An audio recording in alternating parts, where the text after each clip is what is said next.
लाखापर्यंतचं कर्ज सरसकट आम्ही माफ करतो आहोत। लाखापर्यंतचं कर्ज सरसकट माफ केल्यामुळे जे थकीत शेतकरी आहेत त्यातले 90% शेतकऱ्यांचा सातबारा पूर्ण कोरा होणार आहे। 90%। उरलेले जे 6 लाख शेतकरी आहेत त्यांच्याकरता आम्ही ओटीएसची योजना आणतो आहोत, ज्याच्यामध्ये 1.5 लाखाचं कॉन्ट्रीब्युशन राज्य सरकार देईल आणि त्यांना ओटीएस करून घेता येईल। त्यामुळे हे सगळे शेतकरी याच्यामध्ये आम्ही कव्हर केलेले आहेत। यासोबत ज्या शेतकऱ्यांचं कर्जाचं पुनर्गठन झालं ते एकतर थकीत झाले असतील तर पीक कर्जाच्या सवलतीत जातील, मध्यम मुदतीच्या कर्जामध्ये जे गेले आहेत ते त्याच्यामध्ये जातील, कारण हे कर्ज माफ करत असताना पीक कर्जासोबत टर्म लोन ज्याला आपण म्हणतो मध्यम मुदतीचं कर्ज हे देखील आम्ही या ठिकाणी रद्द करतो आहोत, माफ करतो आहोत।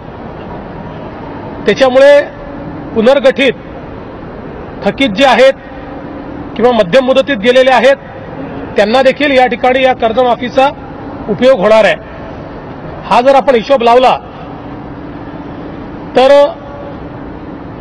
एकूण 40 लाख शेतकऱ्यांचा सातबारा कोरा होणार आहे। त्या शेतकऱ्यांचा देखील हा सवाल असणार आहे की आम्ही नियमित कर्ज भरलं, हे आमचं चुकलं का, आम्हाला प्रोत्साहन काही मिळणार आहे की नाही, आणि म्हणून तोही निर्णय आम्ही घेतला आहे आणि नियमित कर्ज भरणाऱ्या शेतकऱ्यांना 25% पण 25,000 कमाल मर्यादा इतकं आम्ही प्रोत्साहनपर अनुदान हे जमा करणार आहोत। आणि आता जे शेतकरी 30 जूनपर्यंत कर्ज भरतील त्यांनी तर तेवढं कर्ज कमी भरलं तरी देखील त्यांना ते अनुदान थेट त्यांच्या खात्यामध्ये तात्काळ हे आम्ही देण्याची व्यवस्था करू किंवा बँकांनी केलं। यामध्ये सन्मान्य श्री अर्जुन खोतकरजी, श्री चेतन तुपेजी, श्री राम कदमजी, श्री भास्करराव जाधव, श्री रमेशजी बोरनारे, श्री छगनराव भुजबळजी, श्री अमित झनकजी, श्री सुधीरभाऊ मुनघंटीवारजी, श्री शेखर निकमजी, श्री संजय गायकवाडजी, श्री जयंतराव पाटीलजी, श्री रत्नाकर गुट्टेजी, श्री राहुल कुलजी, श्री रईसभाई शेख, श्री सुनील प्रभुजी, श्री अतुल भोसलेजी, श्रीमती स्नेहाताई दुबे, श्रीमती मंजुळाताई गावित, श्री विजयसिंह पंडित, श्री हेमंत भोगले, श्री सुमित वानखेडे, श्री निलेशजी राणे, श्री हिरामणजी खोसकर, श्री रोहित पवार, श्री अनिल मांगुळकर, श्रीमती श्वेताताई महाले, श्री विलास भुमरे, श्री कैलास पाटील, श्री सत्यजित देशमुख, श्री चंद्रदीप नरके, श्री वरुण सरदेसाई, श्री अभिमन्यू पवार, श्री सुहास बाबर, श्री अभिजित पाटील, श्री बाबासाहेब देशमुख, श्री प्रताप अडसड, श्री अमोल खताळ, श्री संजय मेश्राम, श्री गजानन लवटे, श्री प्रवीण दटके, श्री विठ्ठलराव लंघे, श्री रोहित पाटील, श्री मनोज जामसुतकर, श्री संजय उपाध्याय, श्री सिद्धार्थ खरात, श्री सिद्धार्थ शिरोळे, श्री देवेंद्र कोठे, श्री प्रवीण स्वामी, श्री हारून खान, श्री बालाजी काळे अशा जवळपास 50 सदस्यांनी या ठिकाणी आपलं म्हणणं मांडलं। काहींनी अतिशय चांगल्या सूचना केल्या, काहींनी थोडी टीका देखील केली आणि मला असं वाटतं की एकूणच राज्याच्या धोरणांवर एक खूप समग्र अशा प्रकारची चर्चा आपल्याला या निमित्ताने पाहायला मिळाली। पहिल्यांदा तर मी माननीय राज्यपाल श्री CP राधाकृष्णनजी यांचे मनापासून आभार मानतो। त्यांनी आपल्या अभिभाषणाच्या माध्यमातून राज्याची पुढची दिशा ही मांडण्याचा प्रयत्न केला। FDI असेल, रोजगार असेल, कौशल्य विकास असेल, शेती असेल, सिंचन असेल, सोयाबीनची विक्रमी खरेदी असेल, रस्ते सुधारणा, शक्तीपीठ महामार्ग, वीज, आवास योजना, शैक्षणिक उपक्रम, आरोग्य, क्रीडा, मराठीचा अभिजात दर्जा अशा सर्व समावेशक विषयांवर माननीय राज्यपालांनी त्या ठिकाणी आपल्याला मार्गदर्शन केलं आहे। आणि मला याही गोष्टीचा आनंद आहे की सभागृहातल्या जवळपास 17.36% एवढ्या सदस्यांनी या चर्चेमध्ये भाग घेतला. फक्त आमच्या नानाभाऊंनी का घेतला नाही, काँग्रेस पक्षाने नानाभाऊचं नाव इथेही कापलं का, असा प्रश्न मला या निमित्ताने येतोय. त्यामुळे आमच्या विदर्भाचा आवाज असा जर दाबण्याचा कोणी प्रयत्न जयंतराव करणार असेल, नाही असं नाही आहे. नानाभाऊ एक बुलंद आवाज आहे, असं कसं झालेल तुम्ही? एकतर ते 3-4 दिवस रंगबिरंगी कपडे घालून येत होते, त्यामुळे मला वाटलं आता नानाभाऊ जरा दुसऱ्या माहोलमध्ये आले आहेत, पण आज पुन्हा ते आपला पांढरे कपडे या ठिकाणी घालून आले. पण काही हरकत नाही. मला असं वाटतं की राहुल नाही, कालच आले होते राहुलजी.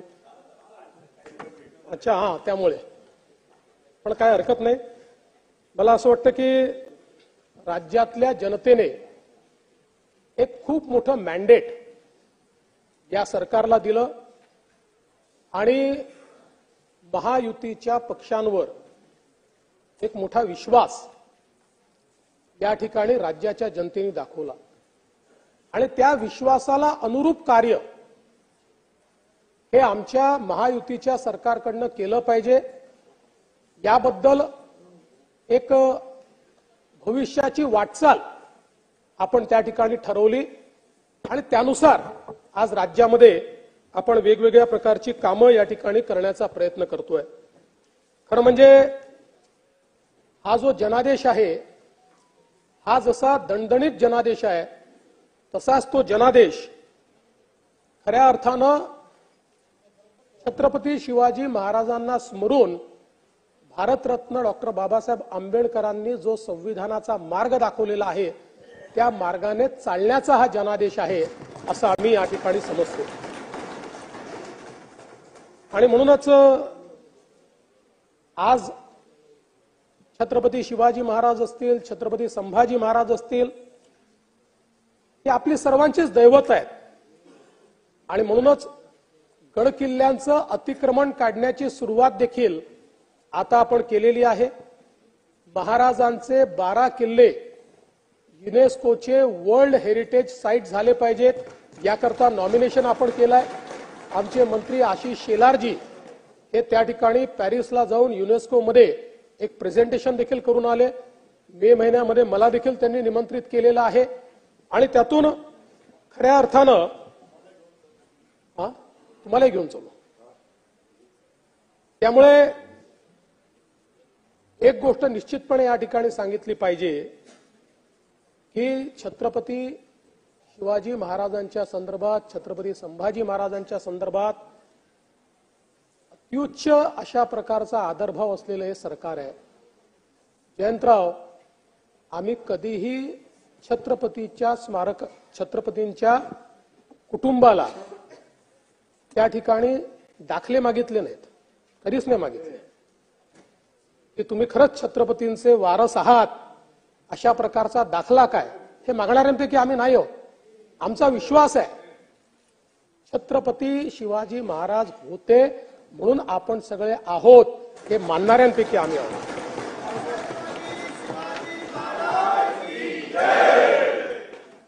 आज हे सरकार आल्यानंतर एक 100 दिवसाचं मिशन आपण हातामध्ये घेतलेलं आहे.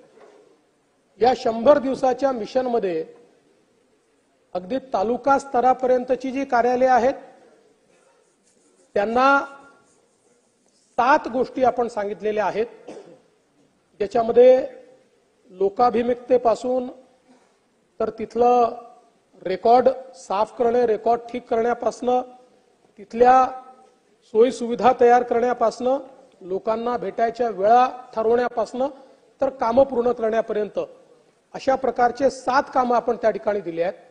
आणि मंत्रालयातल्या प्रत्येक विभागाला या 100 दिवसात त्यांनी काय काम करायचं या संदर्भात त्या प्रत्येक विभागाने आपलं टार्गेट फायनल केलं आणि त्याचं प्रेझेंटेशन केलेलं आहे. त्याचा एक मिड टर्म रिव्ह्यू आम्ही घेतला, ज्याच्यामध्ये काही विभागांनी अतिशय सुंदर काम केलेलं आहे. आणि 15 एप्रिलला हा कार्यक्रम सुरू झाल्यापासून 100 दिवस पूर्ण होत आहेत. 15 एप्रिल नंतर पुढचे 15 दिवस त्या ठिकाणी क्वालिटी काउन्सिल ऑफ इंडिया यांना आपण नेमलाय.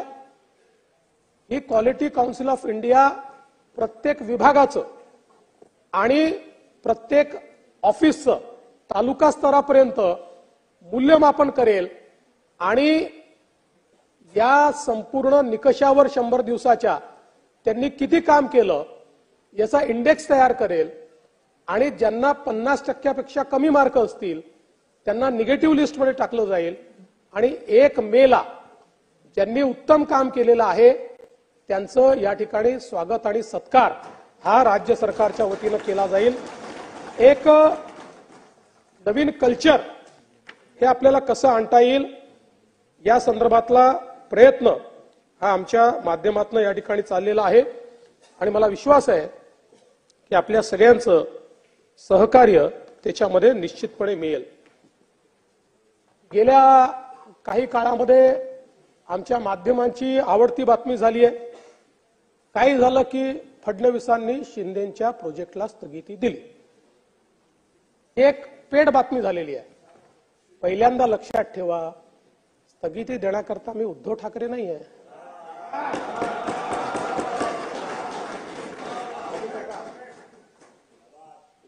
या ठिकाणी यापूर्वी देखील मी स्पष्ट केलं की जे जे राज्याच्या हिताचं आहे ते सुरू करत असताना शिंदे साहेबांसोबत सुरुवातीला मीही होतो, नंतर दादाही होते.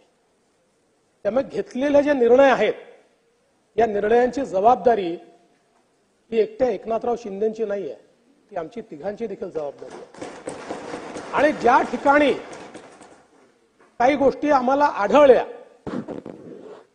प्रशासन आपणही चालवलंय, खालच्या स्तरावर गडबड होतात, त्या ठिकाणी चर्चा करूनच स्थगिती दिलेली आहे. पण मला तर आश्चर्य वाटतं, म्हणजे माझ्याकडे आता मी तुमचा वेळ घेत नाही, अनेक इन्सिडेन्सेस आहेत. विभागीय आयुक्तांनी आपल्या स्तरावर स्थगिती दिली तरी देवेंद्र फडणवीसांचा दणका. खात्याच्या मंत्र्याने स्वतःच्या खात्यामध्ये त्या ठिकाणी केंद्र सरकारच्या निर्देशानुसार त्या ठिकाणी स्थगिती दिली तरी देखील फडणवीसांनी शिंदेच्या खात्यामध्ये स्थगिती दिली. एक गोष्ट माध्यमांनाही सांगतो आणि आपल्यालाही सांगतो, दादांचं काय आहे की दादा थेट अटॅकच करतात ना, त्याच्यामुळे कोणी फार वाट्या जात नाही. त्यामुळे एक गोष्ट सांगतो, हे समन्वयानं चालणारं सरकार आहे. या सरकारमध्ये सगळे निर्णय आम्ही तिघही मिळून घेतो आणि एक गोष्ट अजून सांगतो, बैठका होतात. आता काही बैठकांना दादा असतात, काहींना शिंदे साहेब असतात, काहींना दोघंही असतात, काहींना दोघांपैकी एकही असतो. जो आला नाही तो नाराज, बैठकीला आला नाही म्हणजे नाराज. मला असं वाटतं की क्वालिटीच्या बातम्या माध्यमांनाही सापडत नाहीयेत आणि विरोधकांनाही क्वालिटीची टीका करता येत नाहीये, असं मला कुठेतरी तुमचे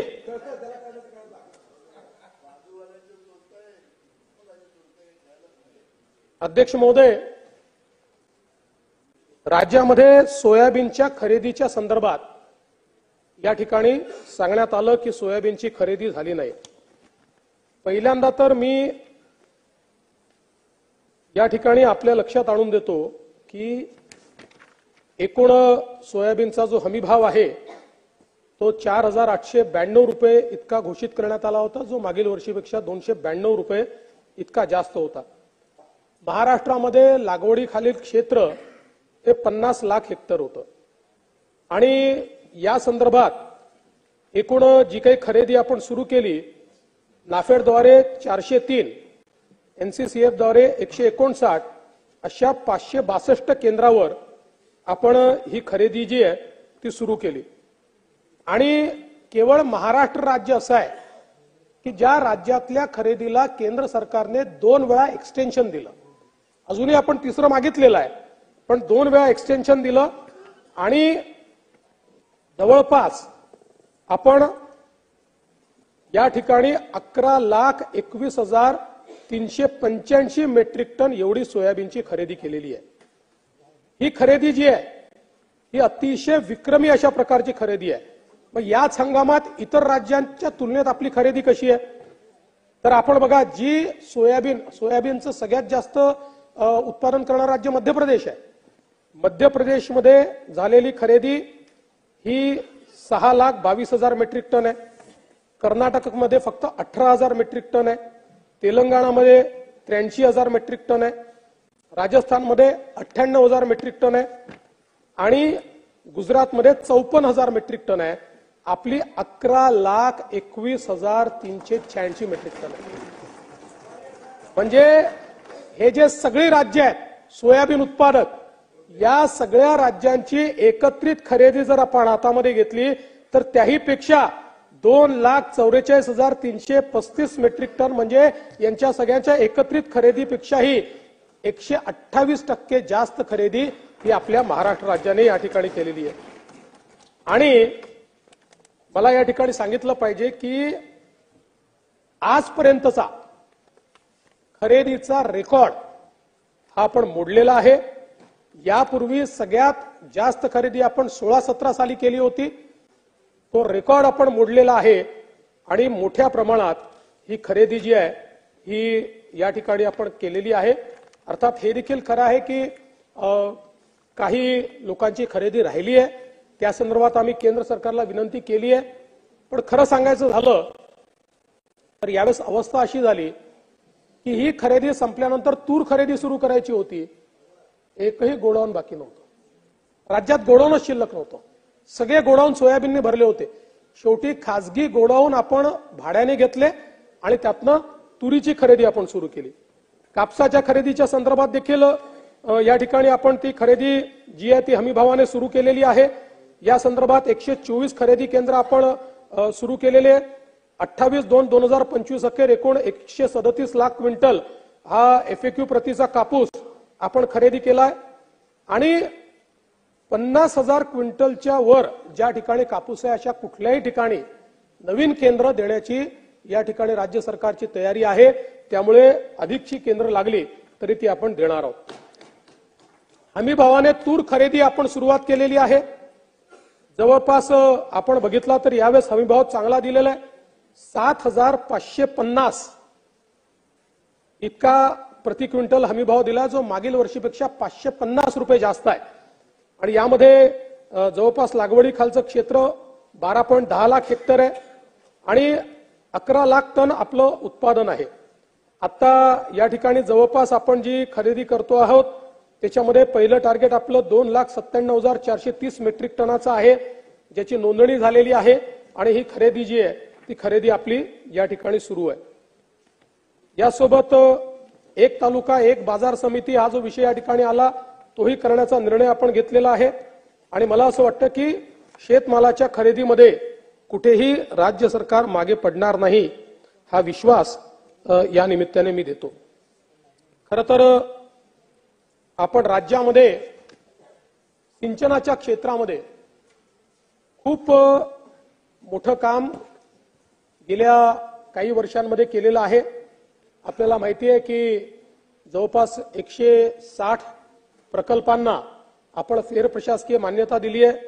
प्रकल्प वेगाने आपण पूर्ण करतो। पण हे सगळं करत असताना महाराष्ट्राला कायमचं दुष्काळ मुक्त करण्याकरता एकीकडे जलसंधारणाच्या माध्यमातून जलयुक्त शिवार 2 ही योजना आपण अंमलात आणली आणि त्यासोबत राज्यामध्ये अतिशय महत्त्वाकांक्षी असे नदीजोड प्रकल्प आपण हातामध्ये घेतले आहेत। यामध्ये गोदावरी खोऱ्यातल्या वैनगंगा उपखोऱ्यातलं वाहून जाणारं 62.57 TMC पाणी हे बुलढाणा जिल्ह्यातल्या नळगंगा उपखोऱ्यामध्ये वळवण्याच्या संदर्भातला जो आपला प्रकल्प आहे हा अतिशय महत्त्वाकांक्षी प्रकल्प आहे। या प्रकल्पामुळे नागपूर, वर्धा, अमरावती, यवतमाळ, अकोला, बुलढाणा आणि आता वाशिमचं देखील अन्वेषण आम्ही चालू केलं आहे। या सगळ्या 7 जिल्ह्यांतल्या जवळपास 10 लाख एकर जमिनीला याचा फायदा होणार आहे। याच्यामध्ये 31 नवीन धरणं, 6 धरणांची उंची वाढ आणि 426 किलोमीटरचा कालवा म्हणजे 426 किलोमीटरची नवीन नदी आपण तयार करतो आहोत आणि जवळपास याच्या 87,342 कोटी रुपयांना प्रकल्पाला मान्यता दिली आहे। सर्वेक्षण आणि अन्वेषण हे जे दोन भाग आहेत याच्यामध्ये 1232 कोटी रुपयाचा खर्च अपेक्षित आहे। सर्वेक्षणाचं 385 कोटी रुपयाच्या कामाला 13 जानेवारीला वर्क ऑर्डर देखील दिलेली आहे। प्रकल्प अहवाल तयार होऊन प्रत्यक्ष काम सुरू व्हायला 2 वर्ष याला लागतील, टेंडर वगैरे सगळं करून, कारण खूप मोठं काम आहे आणि त्यानंतर साधारणपणे 6 ते 8 वर्षामध्ये हे काम पूर्ण होणं अपेक्षित आहे आणि यामुळे संपूर्ण विदर्भाचं चित्र हे पूर्णपणे बदलेल आणि कुठेही दुष्काळ आपल्याला दिसणार नाही अशा पद्धतीचं हे काम आपण या ठिकाणी हातामध्ये घेतलेलं आहे। यासोबत आपण अजून जे काही कामं हातामध्ये घेतलेली आहेत त्यात एक महत्त्वाचं पश्चिम वाहिनी वैतरणा उल्हास उपखोऱ्यातील अतिरिक्त पाणी मराठवाडा प्रदेशातील गोदावरी खोऱ्यात वळवण्याकरता आपण एक त्या ठिकाणी काम हातात घेतलंय। या संदर्भात आपण 17/9/2019 शासन निर्णय घेतला होता आणि त्यानंतर जी काही समिती आपण गठीत केली होती त्या समितीच्या अहवालानुसार आपण उल्हास खोऱ्यातनं 34.80 टीएमसी, वैतरणा खोऱ्यातून 19.90 टीएमसी असं एकूण 54.70 टीएमसी पाणी हे वळवणार आहोत। त्या दृष्टीने आपण त्याचं संपूर्ण माझ्याकडे विवरण आहे, ते सगळं विवरण मी देणार नाही, पण साधारणपणे या 54 टीएमसी पाणी मराठवाड्यात वळवण्याकरता सविस्तर प्रकल्प अहवाल हा तयार करण्याकरता आपण निविदा काढलेली आहे 61 कोटी रुपयाची। आणि या प्रकल्पाचे फायदे काय आहेत तर जायकवाडीच्या धरणाच्या वरील बाजूस मंजूर पाणी वापर 115 टीएमसी आहे, पण प्रत्यक्षात त्या ठिकाणी आपण 160 टीएमसीची धरणं बांधली आहेत आणि त्यामुळे या खोऱ्यामध्ये 45 टीएमसीची तूट तयार झाली आहे आणि म्हणूनच मग उत्तर महाराष्ट्र आणि मराठवाडा, कुठेतरी नाशिक नगर आणि संभाजीनगर असे जे वाद निर्माण होतात या प्रकल्पामुळे हे वाद नेहमी करता बंद होणार आहेत, कारण 45 टीएमसीची तूट आहे आणि 54 टीएमसीचं नियोजन हे आपण या माध्यमातून करतोय। त्यामुळे मराठवाड्यामध्ये मोठ्या प्रमाणात सिंचनाकरता आणि पिण्याच्या पाण्याकरता या ठिकाणी आपल्याला पाणी उपलब्ध होईल। आणि जसं मी सांगितलं की आज आपल्याला माहिती आहे महाराष्ट्रामध्ये संभाजीनगर आणि जालना हे सगळं जे आपलं क्लस्टर आहे हे एक नवीन औद्योगिक क्लस्टर म्हणून या ठिकाणी तयार होत आहे, त्यामुळे त्या ठिकाणी पाण्याची मोठी आवश्यकता पडणार आहे। त्याला देखील या प्रकल्पातनं एक मोठा फायदा हा निश्चितपणे होईल। याच सोबत आपण दमणगंगा एकदरे गोदावरी हा प्रकल्प घेतलेला आहे, त्याचसोबत दमणगंगा वैतरणा गोदावरी हा प्रकल्प घेतलेला आहे आणि पार गोदावरी याचा आपण हाही प्रकल्प आपण घेतलेला आहे आणि त्याचसोबत नार पार गिरणा या प्रकल्पाच्या आपण टेंडर देखील काढलेलं आहे आणि यातनंही मोठ्या प्रमाणात जळगाव आणि नाशिक या जिल्ह्यातल्या म्हणजे नाशिक जिल्ह्यातल्या कळवण, देवळा, मालेगाव आणि जळगाव जिल्ह्यामध्ये मोठ्या प्रमाणात याचा फायदा होणार आहे। याचं देखील टेंडर आपण काढलेलं आहे। एवढंच नाही तर आता एक अभ्यास आपण करतो वॅपकॉसच्या माध्यमातून की कोयना धरणातनं जे वाहून जाणारं पाणी आहे ते लवादाच्या निर्णयाला धक्का न लावता आपल्याला कोकणात कसं वापरता येईल या संदर्भातला एक अभ्यास या ठिकाणी आपण सुरू केलेला आहे। जून 25 पर्यंत वॅपकॉसच्या माध्यमातून या संदर्भात आपल्याला पूर्णपणे त्याची माहिती किंवा त्याचा जो प्रस्ताव आहे तो प्राप्त होणार आहे। दमणगंगा पिंजाळ देखील आहे आणि तापी मेगा रिचार्ज हा एक महत्त्वाचा प्रकल्प आहे। आतापर्यंत या प्रकल्पातली अडचण अशी होती की या प्रकल्पामध्ये मध्य प्रदेश सोबत करार करायचा होता आणि मध्य प्रदेशचं सरकार तयार नव्हतं, पण मला सांगताना आनंद वाटतो की मध्य प्रदेशच्या सरकारच्या कॅबिनेटने या प्रकल्पाला मान्यता दिलेली आहे। त्यामुळे उत्तर महाराष्ट्रापासून विदर्भापर्यंतचा संपूर्ण खारपाण पट्टा आता या प्रकल्पामुळे लाभान्वित होणार आहे। अतिशय महत्त्वाकांक्षी प्रकल्प आहे, कारण तापी नदीमुळे या भागामध्ये जो एक एल्युअल फॉल्ट तयार झालेला आहे, तो फॉल्ट असा आहे की सगळं पाणी शोषून घेतो. त्यामुळे त्या ठिकाणी कितीतरी टीएमसी पाणी शोषलं जातं. त्याचा उपयोग जर आपण केला, आणि आम्ही स्वतः मागच्या काळात तिथे गेलो होतो, असं सरस्वती नदीसारखं ते आतून वाहत वाहत येतं आणि त्या ठिकाणी विहिरींमध्ये ते पाणी जाताना आपल्याला पाहायला मिळतं. त्यामुळे खूप मोठ्या प्रमाणात ते पाणी उपलब्ध होणार आहे. या महिन्याच्या शेवटी किंवा पुढच्या महिन्यामध्ये भोपाळमध्ये इंटरस्टेट बोर्डाची बैठक घेऊन दोन्ही राज्य याच्यावर स्वाक्षरी करतील आणि आपल्या खारपाण पट्ट्याचा सगळ्यात महत्वाचा विषय जो आहे तो पूर्णपणे या ठिकाणी आपण सोडवू शकणार आहोत. ऊर्जा विभागाच्या माध्यमातून आपल्याला कल्पना आहे की आपण बळीराजा मोफत वीज योजना या ठिकाणी जाहीर केली आणि मोठ्या प्रमाणात आणि जवळपास याच्यामध्ये शासनाच्या सबसिडीची 5,500 कोटी रुपयाची बचत होणार आहे आणि एकूण वीज खरेदी खर्चामध्ये 10,000 कोटी रुपयाची बचत या माध्यमातून होणार आहे. आणि सगळ्यात महत्त्वाचं, कार्बन उत्सर्जनामध्ये 25% कपात ही एकट्या या योजनेमुळे, म्हणजे जो ऊर्जा विभाग जे कार्बन उत्सर्जन करतं, एकट्या या योजनेमुळे त्यात 25%ची पंकजाताई बसलेले आहेत म्हणून त्यांना सांगतो त्यांच्या विभागाला की आम्ही तुमच्या मॅन्डेटमध्ये बसतो आहोत आणि आम्ही 25% या ठिकाणी कपात करतो आहोत. यासोबत या विभाग जे कार्बन उत्सर्जन करतं, एकट्या या योजनेमुळे त्यात 25%ची पंकजाताई बसलेले आहेत म्हणून त्यांना सांगतो त्यांच्या विभागाला की आम्ही तुमच्या मॅन्डेटमध्ये बसतो आहोत आणि आम्ही 25% या ठिकाणी कपात करतो आहोत.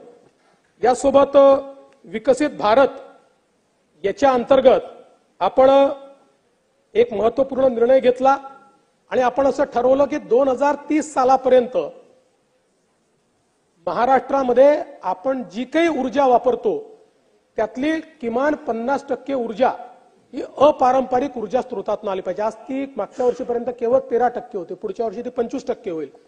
मला सांगताना आनंद वाटतो, हाती घेतलेले प्रकल्प किंवा सुरू झालेले प्रकल्प जे 2030 सालापर्यंत पूर्ण होणार आहेत, त्या प्रकल्पात ते पूर्ण झाल्यानंतर 2030 साली महाराष्ट्रामध्ये 52% वीज ही अपारंपरिक ऊर्जा स्रोतातून या ठिकाणी निर्मित होईल.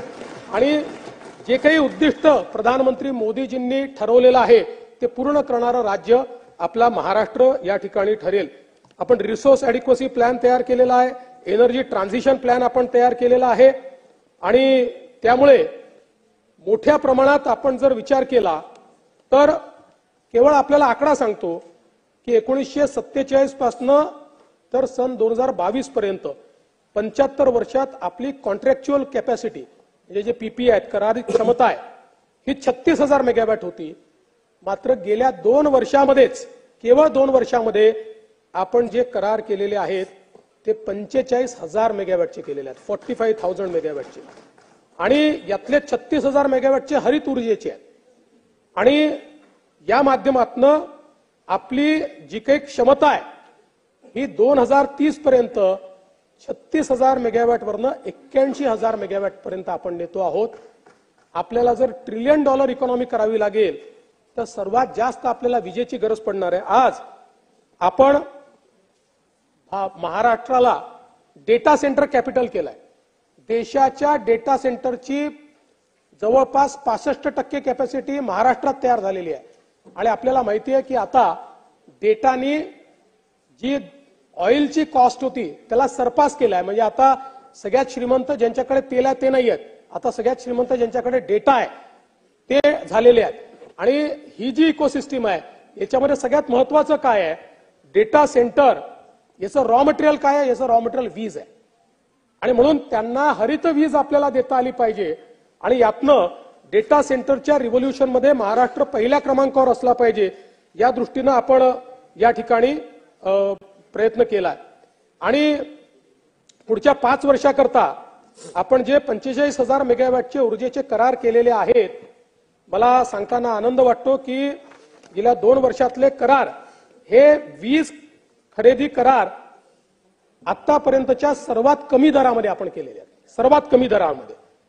त्यामुळे मला असं वाटतं की एक प्रकारे आपले दर आता देशाकरता बेंचमार्क दर झाले आहेत आणि यातून कृषी आणि सौर ऊर्जीकरणाचे 16,000 मेगावॅट 3.7 रुपये प्रति युनिट, 11,450 मेगावॅटचे युटिलिटी स्तराचे मोठे सौर प्रकल्प 2 रुपये 70 पैसे प्रति युनिट, 4,300 मेगावॅटचे सौर आणि पवन हायब्रिड 3 रुपये 60 पैसे प्रति युनिट, 28,000 मेगावॅटचे पंप स्टोरेजचे प्रकल्प 3 रुपये 20 पैसे प्रति युनिट आणि 1500 मेगावॅटचे बॅटरी स्टोरेजचे प्रकल्प ज्यामध्ये आपल्याला 2.19 अशी याची किंमत येते आहे आणि नाही 4.60 एवढी याची किंमत येते आहे. यामुळे एकूणच वीज खरेदीचा जो दर आहे हा दर आता आपण खूप मोठ्या प्रमाणात या ठिकाणी कमी केलेला आहे. मागेल त्याला सौर कृषी पंप ही योजना आपण या ठिकाणी सुरू केली आणि आपला परफॉर्मन्स यातला का चांगला आहे असं मी सांगू इच्छितो की 8 वर्षामध्ये सौर पंपाची योजना सुरू झाल्यानंतर 8 वर्षामध्ये राज्यात 1,84,000 पंप स्थापित करण्यात आले. मात्र मागच्या एका वर्षामध्ये 2.25 लाख पंप हे सौर कृषी पंप आपण स्थापित केलेले आहेत. आता आपला दर प्रति दिवशी 1,000 पंप आपण लावतो. आपल्याला हा दर 1,500 पर्यंत न्यायचा आहे आणि आपण शेतकऱ्यांना चॉईस दिलेला आहे. मोठ्या प्रमाणात आपण एजन्सीज एम्पॅनल केलेल्या आहेत आणि त्यातनं आपण हे करतो आणि नुसत्या या 2,75,000 सौर कृषी पंपामुळे मागच्या एका वर्षामध्ये 14 लाख एकर जमिनीला सिंचन क्षमता प्राप्त झालेली आहे. हे देखील मला लक्षात आणून द्यायचं आहे. एक अत्यंत केंद्र सरकारची महत्वाची योजना आहे प्रधानमंत्री सूर्यघर मुफ्त वीज योजना. ही अत्यंत महत्वाची योजना आहे. देशामध्ये यातही आपण पहिल्या क्रमांकावर आहे. या योजनेमध्ये जे आपले 300 युनिट पर्यंतचे जे ग्राहक आहेत या ग्राहकांना या योजनेच्या माध्यमातून रूफटॉप सोलर करता येतं आणि अतिरिक्त वीज झाली तर ती आपण विकत घेतो. त्यांना पाहिजे तेवढी वीज ते वापरू शकतात. अशा प्रकारची योजना आहे. त्यामुळे त्यांना विजेचं बिल येत नाही. याच्यामध्ये आतापर्यंत 1,30,000 घरगुती ग्राहकांनी या ठिकाणी रूफटॉप सोलर हे प्रस्थापित केलाय. त्यांना 1,000 कोटीपेक्षा जास्त सबसिडी आपण दिलेली आहे आणि आता आपण हा निर्णय केलाय प्रधानमंत्री आवास योजनेमध्ये जी नवीन 20 लाख घरं आपण घेतो आहोत या प्रत्येकाला योजनेतच आपण सोलार देणार आहोत. त्यामुळे त्यांना प्रधानमंत्री आवास योजनेच्या कुठल्याही ग्राहकाला त्या ठिकाणी विजेचं बिलच येणार नाही अशा प्रकारची व्यवस्था ही आपण केलेली आहे. आता केंद्र शासनाच्या धर्तीवर एक नवीन योजना आम्ही तयार करायला घेतलेली आहे. या योजनेमध्ये आपल्याकडे आपले एकूण जे घरगुती ग्राहक आहेत या घरगुती ग्राहकांच्या 70% ग्राहक हे 0 ते 100 युनिट इतकी वीज वापरतात. या 70% ग्राहकांकरता पंतप्रधान सूर्यघर मुफ्त वीज योजनेच्या धर्तीवर राज्याची योजना आम्ही तयार करतो की ज्या योजनेमुळे हे 70% ग्राहक त्या योजनेचा लाभ घेऊन आपल्या घरावर सोलर लावू शकतील आणि हे 70% ग्राहक म्हणजे जवळपास 1.5 कोटी ग्राहक हे विजेच्या बिलापासून पूर्णपणे मुक्त होऊ शकतील. पूर्णपणे मुक्त होऊ शकतील. या संदर्भात योजना अजून जवळपास अंतिम टप्प्यामध्ये आहे आणि त्या संदर्भात माननीय अर्थमंत्र्यांशी देखील आमची चर्चा चाललेली आहे. पण फार सपोर्ट आम्हाला बजेटरी घ्यावा लागणार नाही. त्याला आम्ही ज्या प्रकारे स्ट्रक्चर करतो आहोत त्यातनं अतिशय चांगली अशा प्रकारची योजना आपण करतो. एक अजून महत्वाची गोष्ट मला आपल्या लक्षात आणून द्यायची आहे ती म्हणजे मल्टी इयर टॅरिफ पिटिशन बहुवार्षिक वीज दर निर्धारण याचिका. आपल्याला कल्पना आहे की MERC झाल्यानंतर गेल्या 10 वर्षामध्ये पहिल्यांदा 2 वर्षाचं मग 3 वर्षाचं आता MERCने 5 वर्षाचं टेरिफ प्लॅन आपल्याला द्यावा लागतो आणि ते 5 वर्षाचा टेरिफ प्लॅन आपला अप्रूव्ह करून देतात. म्हणजे कुठल्या ग्राहकाकडनं किती पैसे आपण वसूल करणार आणि हा जो 5 वर्षाचा प्लॅन असतो त्यानुसारच पुढची 5 वर्ष आपल्याला विजेचे दर ठरले जातात. ते जे दर ठरवतील तर ऑटोमॅटिक लागू होतात, आपल्या कंपन्यांना ते लागू करावे लागतात. आजपर्यंत जर आपण बघितला तर आपला जो दरवर्षी विजेचा रेट वाढतो, दरवर्षी तो 9% वाढतो. म्हणजे कुठे कोळशात वाढ झाली, याच्यात वाढ झाली. आपण जर गेल्या 20 वर्षाचा विजेचा दरांचा आढावा घेतला तर कुठलंही सरकार असो, दरवर्षी 9% किमान आपले विजेचे दर हे या ठिकाणी वाढत असतात. आणि यावेळेस आपण जो रिसोर्स ॲडिक्वसी प्लॅन तयार केला, मुख्यमंत्री सौर कृषी वाहिनी आणि वेगवेगळ्या प्रकारच्या या ज्या उपाययोजना केल्या आहेत, त्यामुळे येत्या 5 वर्षामध्ये 1,13,000 कोटी रुपयाची बचत होणार आहे. 1,13,000 कोटी रुपयाची बचत. आणि म्हणून पहिल्यांदा आमच्या वीज वितरण कंपनीने 5 वर्षाचा जो टेरिफ प्लॅन दिलेला आहे, त्याच्यामध्ये आपण विजेचे भाव कमी करतोय. दरवर्षी 9% वाढणारे भाव हे कमी होत जाणार आहेत. आणि तुम्ही जर 9%च्या वाढीनं 5 वर्षाचं जी काही वाढ अपेक्षित होती आणि ऍक्च्युअल 2030 साली आपण जे काही वसूल करणार आहोत, यातला फरक पाहिला तर अनेक कॅटेगरीमध्ये तो 10-10 रुपयांनी कमी आहे.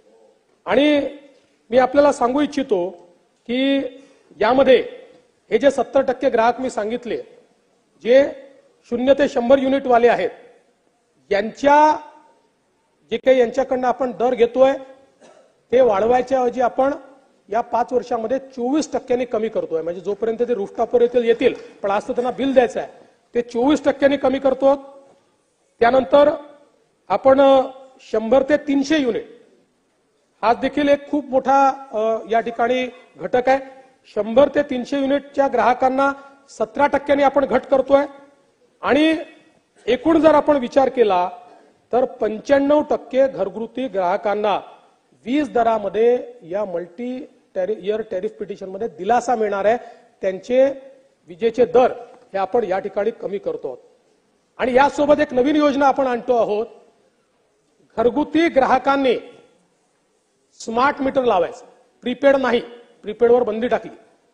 स्मार्ट मीटर लावायचं आणि त्यांनी स्मार्ट मीटर लावलं तर त्यांना पुढच्या 5 वर्षामध्ये दिवसा जी वीज वापरतील त्याच्यामध्ये 10% रिबेट आम्ही देणार. 10% रिबेट दिवसा वापरलेल्या विजेमध्ये.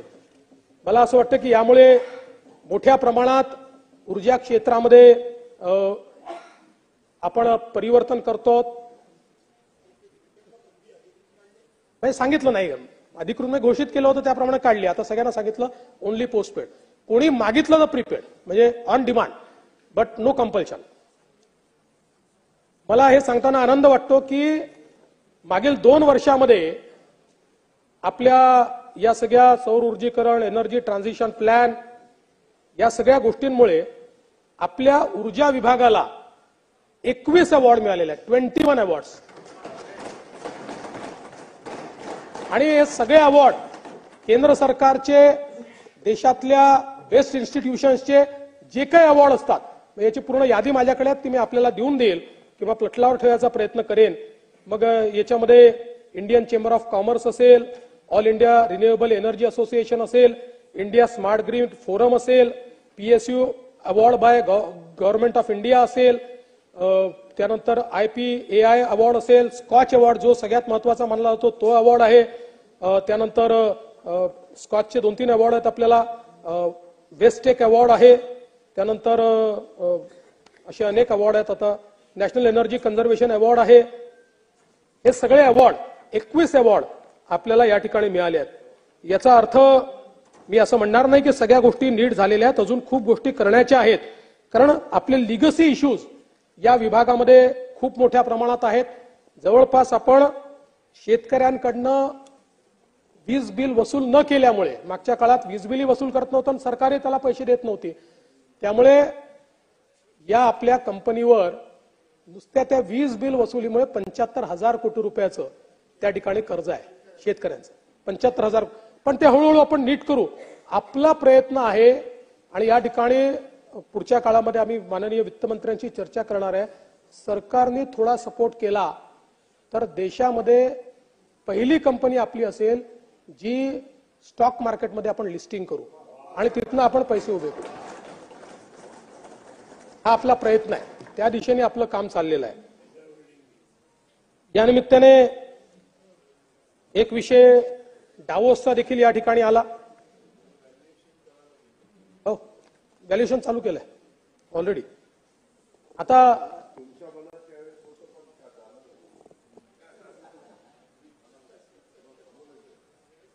जयंतरावने देखील, आता जयंतराव यस,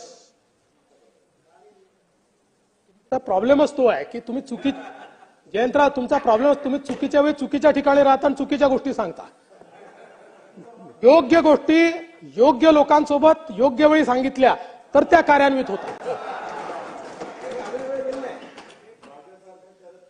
हा, तुम्ही दादांचं ऐकत नाही, तुमचा प्रॉब्लेम आहे, आणि माझंही ऐकत नाही, प्रॉब्लेम आहे.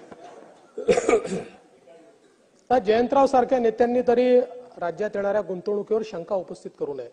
आमचे रोहित दादा वगैरे ठीक आहेत, त्यांनी केली तरी चालू शकतं. ते तुलनेनं तरुण आहेत, म्हणजे ते काही अनभिज्ञात असं नाही, तुलनेनं तरुण आहेत.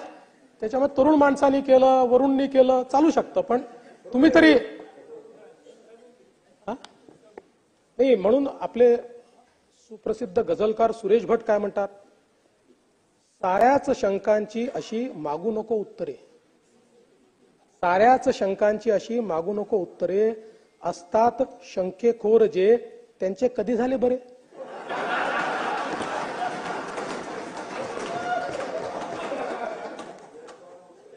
आणि म्हणून आपण 15,70,000 कोटी रुपयाच्या गुंतवणुकीचे 54 सामंजस्य करार त्या ठिकाणी केले. यातल्या 45 करारांमध्ये आताच सिरियस प्रोग्रेस आपला झालेला आहे.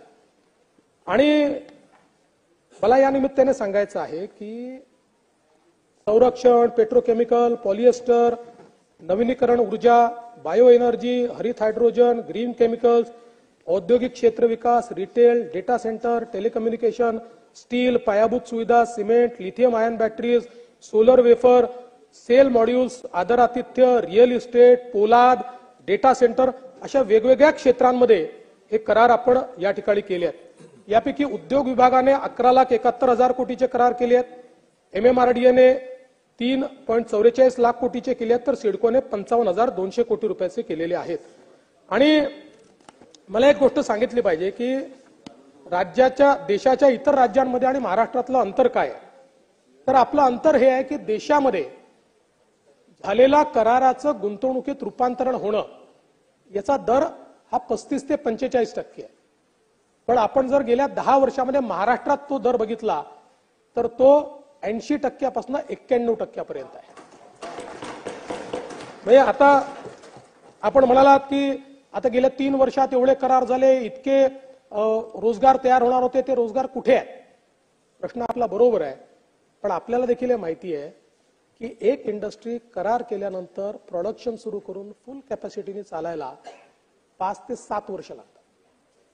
त्यामुळे आज करार केला की उद्या असं नाही आहे. पण या संदर्भात मला सांगितलं पाहिजे की आपण जे 2016 आणि 2018 make in India, make in Maharashtra जे घेतलं होतं किंवा मॅग्नेटिक महाराष्ट्र, त्याच्या करारांचा आपण विचार केला तर फुल फ्लेज 80% करार फुल फ्लेज सुरू झालेले आहेत. काही अजूनही अडलेले आहेत, पण 80% करार याच्यामध्ये ते प्रोडक्शन लेवलवर आहेत. आणि आताही जे आपण केले 2023 मध्ये आमचे शिंदे साहेब गेले होते, त्यातल्या 19 पैकी 18 करार कार्यान्वित झाले, एकाने मात्र बॅकआउट केलेला आहे. 2024 मध्ये 24 पैकी 24 हे करार कार्यान्वित झाले आहेत. 2025च्या 54 पैकी 54ही जे काही करारधारक आहेत यांनी वेगवेगळ्या टप्प्यावर हे काम सुरू केलेलं आहे. त्यामुळे मला विश्वास आहे की हे केवळ करार नाही आहेत. आता याच्यामध्ये जर आपण बघितलं, काही लोकांनी असं म्हटलं की मग डावोसला जाऊनच करार का केले. कोणीतरी म्हणालं की हे तर आपला डब्बा घेऊन 5 स्टार हॉटेलमध्ये जाऊन तुम्ही जेवले वगैरे, अनेक टीका करण्यात आली. आता टीका करणाऱ्यांनी मला हे सांगावं, 2022ला डावोसला कोण गेलं होतं,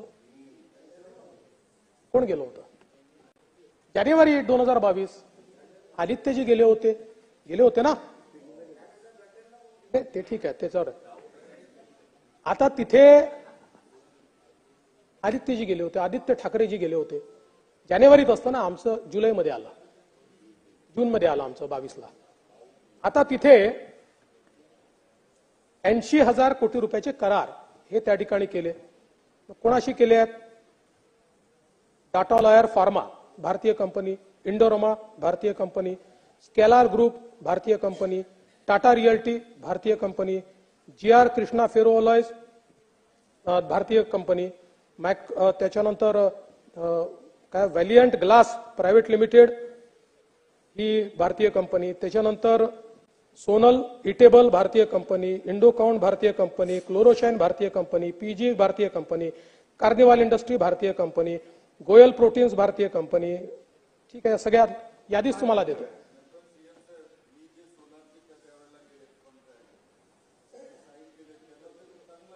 नाही पण दुर्दैवाने त्यानंतर बॅकआउट झाल्या. याकरता बॅकआउट झाल्या की जे चायनामध्ये प्रॉब्लेम तयार झाले होते त्या प्रॉब्लेममुळे त्यांनी त्यातनं बॅकआउट केलं. पण आपण पुन्हा आणण्याचा प्रयत्न करू, काही अडचण नाही आहे. तर या निमित्ताने मी एवढंच सांगू इच्छितो की पहिल्यांदा आपण दोन गोष्टी समजून घेतल्या पाहिजेत की या ज्या भारतीय कंपन्या पण आहेत, या कंपन्या जवळपास 99% कंपन्या या FDI आणि FIIच्या माध्यमातून त्या ठिकाणी आपला उद्योग तयार करतात. हा सगळा परदेशी पैसा आहे, आपल्या बँकातला पैसा कमी आहे. ह्या सगळ्या कंपन्यांचं जर तुम्ही त्या ठिकाणी बघितलं तर त्यांचा FDI आणि FII कंपोनंट हा मेजर कंपोनंट आहे. आणि म्हणून डावोस काय आहे तर डावोस जगभरातल्या फायनान्स, इंडस्ट्री, बिझनेस यांची पंचायत आहे. ज्या ठिकाणी याच्यावर चर्चा होते, याचे करार होतात, याच्यावर पुढची दिशा ठरते. आणि म्हणून डावोसच्या निमित्ताने जगभरातल्या ज्या फायनान्स कंपनी असतात किंवा जे फायनान्सर्स असतात हे लोक त्याला लागून आपल्या बोर्डाच्या मीटिंग ठेवतात, तिथे त्यांचे प्रमुख असतात. साहजिक या इंडियन कंपन्यांची देखील इच्छा असते की जे आमचे फॉरेन पार्टनर आहेत ते डावोसला उपलब्ध आहेत, त्यामुळे तुम्ही त्यांच्यासोबत तिथे करार करा, ते उपलब्ध राहतील आमच्या सोबत. आणि सगळ्यात महत्वाचं काय आहे, सगळ्यात महत्वाचं हे आहे, you have to make a statement. डावोसला जेव्हा एखादं राज्य 16 लाख कोटी रुपयाचं इन्व्हेस्टमेंट आणतं त्याचा डंका जगात राहतो, जगात. आज तुम्ही बघा जेवढे डावोसला होते त्यांना तुम्ही विचारा, 6 राज्य होते डावोसमध्ये. बाकी राज्यांनी प्रयत्न केला, कोणाचा 1 लाख झाला, कोणाचा 1.25 लाख झाला, आपला 16 लाख झाला. अक्षरशः महाराष्ट्राच्या पॅव्हिलियन बाहेर आमचे, कारण 63 करार आम्ही त्या ठिकाणी वेगवेगळ्या प्रकारचे केले, 53 करार अक्षरशः रांग लावून, म्हणजे हा शब्द योग्य नाही आहे पण जागा कमी पडत होती तर बाहेर उभे होते, अशा प्रकारची अवस्था त्या ठिकाणी होती. आणि फक्त महाराष्ट्राची चर्चा ही डावोसमध्ये होती. मला असं वाटतं की याकडे संकुचित बुद्धीनं न पाहता एका व्यापक बुद्धीनं पाहिलं पाहिजे. कारण काय असतं शेवटी, तुम्ही चांगली सूचना केली, रोहित पवारांनी चांगली सूचना केली, मॅग्नेटिक महाराष्ट्र घ्या, त्यातनं त्यांचा विश्वास या ठिकाणी दिसतोय, नक्की घेऊ आपण, ते काही प्रश्नच नाही. आणि आता या निमित्ताने मला हे देखील सांगायचं आहे, कारण मी विनम्रपणे आपल्या सर्वांना विनंती करतो की अलीकडच्या काळामध्ये गुजरात जे राज्य आहे ना, या राज्याला ऍडव्हर्टिजमेंट करण्याची गरजच राहिलेली नाही. कारण आमच्या महाराष्ट्रातलेच नेते रोज सांगतात गुजरात आघाडीवर, गुजरात आघाडीवर, गुजरात आघाडीवर, गुजरात आघाडीवर. म्हणजे इतके चांगले अँबॅसेडर गुजरात राज्याला आमच्या महाराष्ट्रात मिळाल्यानंतर त्यांनी विज्ञापनावर का बरं खर्च करावा. पण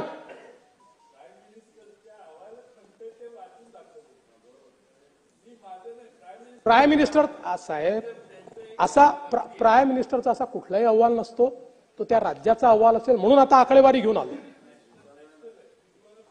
पाठवा, त्यांनाही सांगू आम्ही नंबर 1 आहोत म्हणून. आकडेवारी आहे, कारण त्यांनी दिलेली आकडेवारी आपल्या समोर. आता मी आपल्या समोर थेट परकीय गुंतवणुकीची आकडेवारी पुन्हा एकदा ठेवण्याचा प्रयत्न करतो, कारण 3rd क्वार्टरचे रिझल्ट परवाच आलेले आहेत. आणि आपल्याला मला सांगताना आनंद वाटतो की पहिल्या 9 महिन्यामध्येच आपल्याला 1,39,434 कोटी रुपयाची परकीय गुंतवणूक मिळालेली.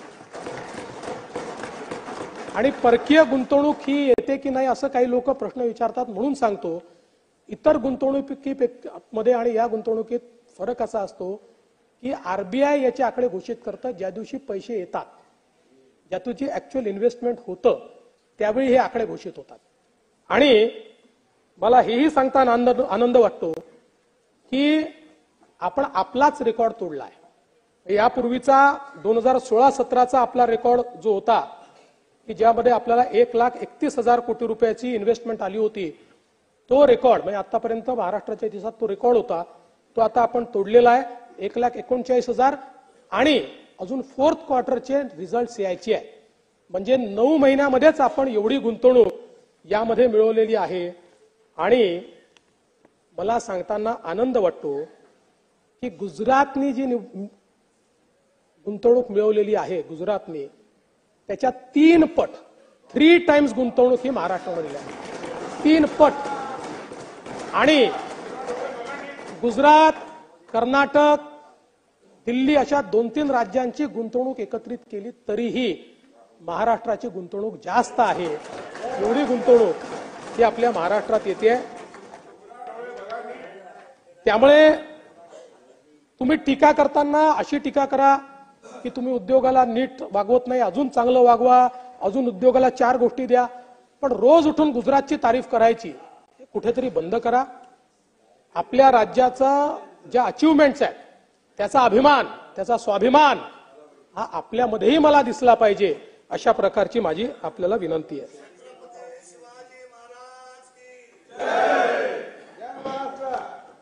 आता काही मुद्दे देखील उपस्थित झाले. HSRP नंबर प्लेट याचा एक नरेटिव्ह या ठिकाणी तयार करण्याचा प्रयत्न आला की देशात सर्वात महाग आपले या ठिकाणी आहे.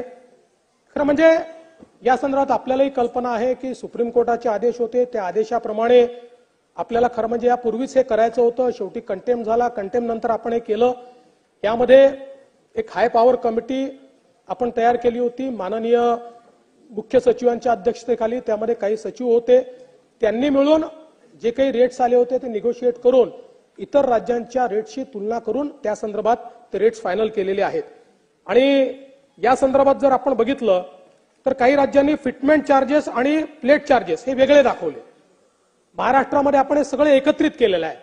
आणि म्हणूनच आपण जर बघितलं तर दुचाकीसाठी जे काही दर आले आहेत वेगवेगळ्या राज्यांमध्ये ते 420 पासून 480 पर्यंत आहे. महाराष्ट्रामध्ये 450 आहे. 3 चाकीसाठी 450 ते 550 आहे, महाराष्ट्रात 500 आहे. 4 चाकीसाठी या ठिकाणी 800 रुपये आहे, आपले 745 आहे. जड वाहनांकरता 690 ते 800 आहे, आपले 745 आहे. मी मुद्दाम काही राज्यांच्या रसीद घेऊन आलो आहे. म्हणजे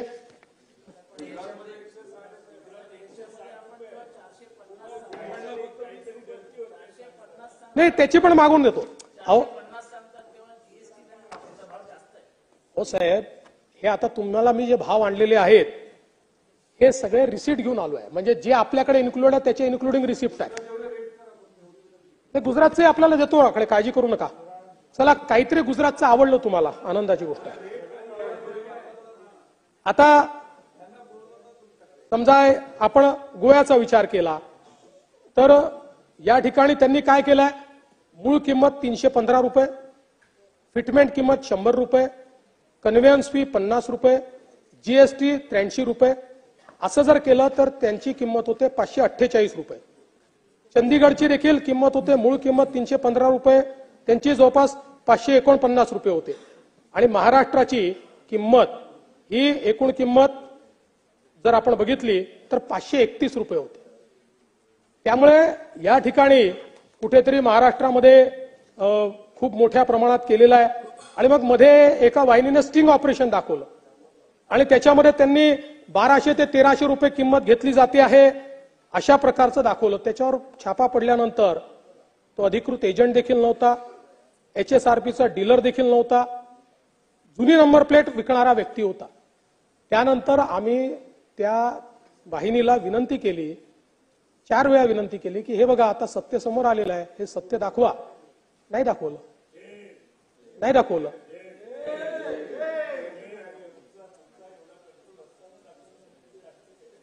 अजूनही तुमच्याच कंट्रोलमध्ये आहेत ना ते. त्यामुळे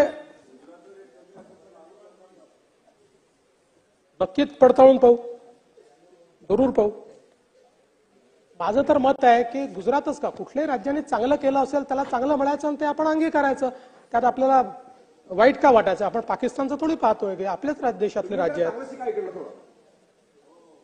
अध्यक्ष महोदय,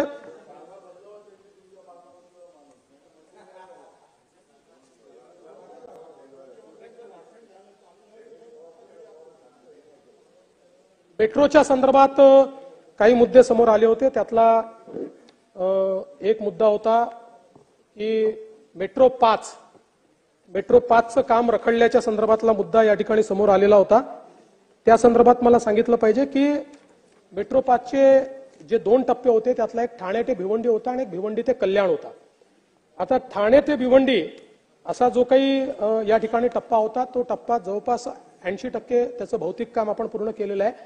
पण भिवंडी कल्याणच्या दरम्यान जो टप्पा होता त्याच्यामध्ये 5 किलोमीटरचा एक टप्पा असा आहे की ज्या टप्प्यामध्ये खूप मोठ्या प्रमाणात त्या ठिकाणी पुनर्वसन आहे आणि म्हणून त्या सगळ्या पुनर्वसनाचा विचार करता आता आपण त्या ठिकाणी इरादा आपला बदललेला आहे आणि अंडरग्राऊंड जाण्याचा निर्णय केलेला आहे, ज्याच्यामुळे तिथे पुनर्वसन करावं लागणार आहे आणि भिवंडीकरांना मेट्रो मिळेल. त्या संदर्भात TCL ला आपण अपॉइंट केलेला आहे. त्यांचा प्रकल्प अहवाल आला की त्याही संदर्भातलं काम जे आहे हे काम आपण निश्चितपणे अत्यंत वेगाने सुरू करू आणि मला असं वाटतं की हे जे काम भिवंडीपर्यंत किंवा भिवंडीपासून कल्याणपर्यंत मेट्रो नेण्याचं हे वेगाने सुरू होईल. मला सांगताना आनंद वाटतो की 2014 ते 2019 आपण जवळपास 10 मेट्रो लाईन्सला त्या ठिकाणी मान्यता दिली आणि आज त्यातल्या काही मेट्रो लाईन पूर्ण झाल्या आहेत, काही अंतिम टप्प्यामध्ये आहे, काही बांधकामाधीन आहे. याच्यामध्ये टप्पा 2A हा 19 जानेवारी 23 ला कार्यान्वित झाला. मेट्रो टप्पा 2B हा डिसेंबर 25 पर्यंत त्याचा पहिला टप्पा आणि ऑक्टोबर 26 पर्यंत दुसरा टप्पा त्याचा पूर्ण होईल. मेट्रो 3 95% काम पूर्ण झालेलं आहे. आता चाचणी पण झालेली आहे. हा देशातला सगळ्यात मोठा अंडरग्राऊंड टप्पा आहे आणि याच्यामध्ये साधारणपणे जून 25 पासनं ही पूर्ण कफ परेड पासनं तर सिप्स पर्यंत ही अंडरग्राऊंड मेट्रो आपण पूर्ण त्या ठिकाणी सुरू करू. वडाळा, ठाणे, कासरवाडवली 79% या ठिकाणी पूर्ण झालेलं काम आहे. त्यातलं कासरवडवली ते कॅडबरी जंक्शन डिसेंबर 25 मध्ये सुरू करू. कॅडबरी जंक्शन ते गांधीनगर डिसेंबर 26 पर्यंत त्या ठिकाणी होईल आणि गांधीनगर ते भक्तिपार नोव्हेंबर 27 पर्यंत पूर्ण होईल. कासारवडवली ते गायमुख 88% काम पूर्ण झालेलं आहे. डिसेंबर 25 पासनं हा टप्पा सुरू होईल. ठाणे, कल्याण, भिवंडी टप्पा 1चं काम 95% जर मी मगाशी त्याच्या संदर्भात सांगितलं पहिल्या टप्प्याचं, दुसऱ्या टप्प्यातल्या अडचणी देखील सांगितल्या. त्यानंतर मेट्रो 6 स्वामी समर्थनगर, विक्रोळी, कांजूरमार्ग 78% काम पूर्ण झालंय, डिसेंबर 26 पर्यंत सुरू होईल. मेट्रो 7 23 मध्येच आपण खुला केलेला आहे. मेट्रो 9 आणि मेट्रो 7A दहिसर ते मीरा भाईंदर 95% काम पूर्ण झालेलं आहे. डिसेंबर 25 मध्ये काम आपण ते पूर्ण करू. अंधेरी ते मुंबई विमानतळ 55% काम पूर्ण झालंय, डिसेंबर 26 पर्यंत हे काम पूर्ण होईल. गायमुख ते शिवाजी चौक हा जो आहे याची अंतिम टप्प्यात अजून काम सुरू केलं नाही, परवानगी अंतिम टप्प्यात आहे. आणि मेट्रो 11 कल्याण ते तळोजा याचं 6%च काम पूर्ण झालेलं आहे. मी त्याच्याही कारणं सांगितली. असं जर आपण बघितलं तर 25, 26 आणि 27 या 3 वर्षामध्ये जवळपास मेजर मेट्रोचे आपण प्रकल्प हे पूर्ण करतो आहोत आणि यातनं पूर्ण MMR रिजनला एक मेट्रोचं मोठं जाळं जे आहे हे उभं राहिलेलं आपल्याला पाहायला मिळेल. मुंबईमध्ये सातत्याने खड्डेमुक्त मुंबई करण्याकरता शिंदे साहेब ज्यावेळेस मुख्यमंत्री होते त्यावेळेस त्यांनी एक योजना आखली आणि त्यातून कॉन्क्रीट रोडचं काम हे करण्याचा निर्णय करण्यात आला. त्यात पहिल्या टप्प्याची जी कामं आहेत ती जवळपास सुरू होऊन 27% कामं पूर्ण झाली आहेत. दुसऱ्या टप्प्यामधली जी 1420 रस्त्याची कामं होती त्यातल्या 746 रस्त्यांची कामं प्रगतीपथावर आहेत आणि कुठल्याही परिस्थितीत 2027 पर्यंत ही सगळी कामं पूर्ण करायची जेणेकरून मुंबई हे खड्डेमुक्त होईल अशा प्रकारचा आपला प्रयत्न आहे. कोस्टल रोडच्या संदर्भात आता पुन्हा आपल्याला मी सांगत नाही, त्या सगळ्या गोष्टी आपल्याला माहिती आहेत. हा नाही, मी इथल्या कोस्टल रोडचं म्हणतोय. आता याच्यामध्ये आपण बांद्रा वर्सोवाचं काम चाललेलं आहे. महानगरपालिकेने वर्सोवा मडचं देखील आता त्या ठिकाणी टेंडर दिलेलं आहे आणि वर्सोव्यापासून तर भाईंदर पर्यंत हा देखील आता टेंडर दिलेला आहे आणि मडपासून विरार पर्यंत याचा आता प्रस्ताव आपण केंद्र सरकारच्या मार्फत जायकाला पाठवतोय. त्यामुळे वेस्टर्न साइड जी आहे ही पूर्णपणे, कारण आपला 60% ट्रॅफिक मुंबईचा हा वेस्टर्न एक्सप्रेसवेवर असतो, ती कंप्लीट वेस्टर्न साइड जी आहे ती अगदी विरारपर्यंत डिकंजेस्ट होईल अशा प्रकारचं काम हे आपण सरकारच्या माध्यमातून या ठिकाणी करतो. यासोबत काही अजून विषय आहेत, मी आता सगळ्या विषयांमध्ये जात नाही, वेळ मी जास्त घेतलाय. एक रस्ते विकासाच्या संदर्भात देखील राज्यामध्ये अत्यंत महत्वाचं काम हे चाललेलं आहे आणि या ठिकाणी आपण एक रस्ते विकासाचा आराखडा तयार केलेला आहे. या आराखड्यामध्ये एक थीम आपण तयार केलेली आहे, पर्यटनाचे केंद्र जोडणे, उद्योगाचे केंद्र जोडणे अशा प्रकारची. आणि या आराखड्याच्या आधारावर आता आपण या ठिकाणी कामं करतो. नाबार्डच्या अंतर्गत 631 कोटीची कामं होत आहेत. हायब्रिड एन्युटीच्या अंतर्गत 8654 किलोमीटरची कामं आपण त्या ठिकाणी घेतलेली आहेत. सुधारित हायब्रिड एन्युटीच्या अंतर्गत 36,000 कोटी रुपयाच्या कामाच्या निविदा प्रक्रिया पूर्ण झालेल्या आहेत. त्याचं काम लवकरच आपण सुरू करतो. आणि एकूणच जर आपण बघितलं, आशियाई विकास बँकेच्या मदतीनं आपण त्या ठिकाणी 1750 कोटी रुपयाची कामं पूर्ण केली आहेत आणि 3939 कोटीची कामं सुरू आहेत. खरं म्हणजे केंद्रीय मार्ग निधीतनं 1600 कोटी रुपयाची कामं पण प्रस्तावित केली आहेत. आता आपण असं ठरवलं आहे की आरडीडीच्या माध्यमातनं, म्हणजे ग्रामविकासच्या माध्यमातनं आपण 14,000 किलोमीटरचे रस्ते या ठिकाणी करणार आहोत. आणि आपण निर्णय घेतलाय की आता गावाला जाणारा रस्ता ही कॉन्क्रीटचा रस्ता आपण तयार करणार आहोत. कारण आपल्याला माहिती आहे की आपल्याकडे आपण मुख्यमंत्री ग्रामसडक योजनेत, प्रधानमंत्री ग्रामसडक योजनेत तयार करतो, 5 वर्षांनी 7 वर्षांनी ते खराब होतात आणि त्याच्या मेंटेनन्सची आपल्याकडे व्यवस्था नसते. आणि म्हणून व्हाईट टॉपिंगचा उपयोग करून आता आपण जवळपास 7,000 किलोमीटर एडीबीच्या माध्यमातून आणि 7,000 किलोमीटर न्यू डेव्हलपमेंट बँकेच्या माध्यमातून, त्यासोबत पीडब्ल्यूडीच्या अंतर्गत आपण VR टू ODR आणि नॅशनल आपलं स्टेट हायवे टू नाही ODR टू स्टेट हायवे, हा नाही ते स्टेट हायवे पर्यंत नेणं, असे 3-4 जे हे केले आहेत. याच्यामध्ये न्यू डेव्हलपमेंट बँकेसोबत आपली एक बैठक झाली आणि जवळपास राज्यामध्ये 13,900 किलोमीटरचे रस्ते हे आपण त्यांना प्रपोज केले आहेत. त्यांनी तत्वता मान्यता दिली आहे. आता त्याचा PPR हा आपण या ठिकाणी करणार आहोत. म्हणजे एक आम्ही थोडंसं तिघांनी बसून एक निर्णय केला की आपण तुला 10 किलोमीटर, त्याला 20 किलोमीटर, याला 5 किलोमीटर असं करायच्या ऐवजी मतदारसंघ न पाहता स्कीमॅटिकली आपण करतो. बँकांना तसाच प्रस्ताव द्यावा लागतो. त्यामुळे 100%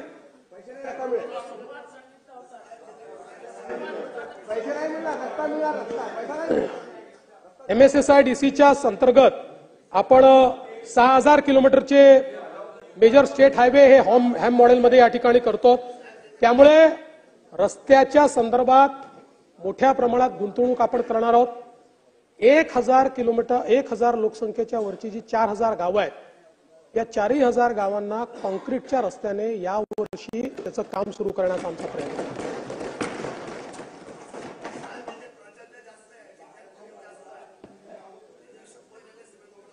पर्जन्य जास्त नका म्हणून शिवनेरीला करायचं सांगा, ते करूच.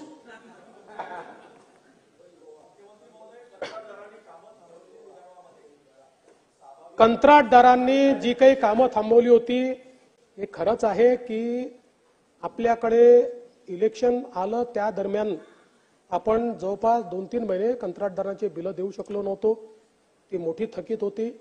त्यामुळे पुरवणी मागण्यांमधनं आपण आता पैसे देणं सुरू केलेलं आहे. नवीन बजेट आता जेव्हा येईल त्यातने आपण पैसे देणार आहोत. कंत्राटदारांचे पैसे हे त्या ठिकाणी देण्याच्या संदर्भात अर्थमंत्र्यांनी पुढाकार घेतलेला आहे. त्यामुळे कुठेही कंत्राटदारांची देणी दिली नाही म्हणून कामं होत नाही अशी. अरे बाबा, तिजोरीची चाबी त्यांच्याकडे आहे ना. अर्थमंत्र्यांनी सांगितलं, पुढाकार घेतला तर पैसे निघतील, नाही तर कुठनं निघतील.